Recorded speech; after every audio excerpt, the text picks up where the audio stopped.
ঐ শুনা না, আজি তোমাক বহুত মিছ কৰি আছোঁ নাজানো কিয় তোমালৈ বহুত মনত পৰিছে।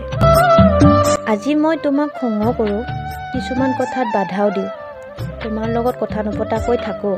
কিন্তু এটা কথা সঁচা যে তোমাৰ অবিহনে মই থাকিবও নোৱাৰোঁ, কাৰণ বহুত ভাল পাওঁ তোমাক হেৰাই পেলোৱাৰ ভয়তে ময়ো তোমাক শাসন কৰিবলৈ লওঁ। এদিন তুমিয়ে কৈছিলা যে তুমি মোৰ হাতত ধৰি থাকা, মই দুনিয়াখনৰ লগত যুঁজি যাম। তোমাক মোৰ বুকুৰ মাজতে গোটেই জীৱন সময় ৰাখিম, কিন্তু তুমি আজি আঁতৰি গলা। মোক মিছা প্ৰতিশ্ৰুতি দি আচলতে তুমি এনেকুৱা কৰিবা বুলি মই ভবাই নাছিলো। কাৰোবাৰ অতিমাত্ৰা আৱেগিক হৈ ভাল পোৱাটো হৈছে পৃথিৱীৰ সবাতোকৈ ডাঙৰ অপৰাধ। যিদিনা মোক বুজি পাবা, সিদিনা নিজক ক্ষমা কৰিব নোৱাৰিবা।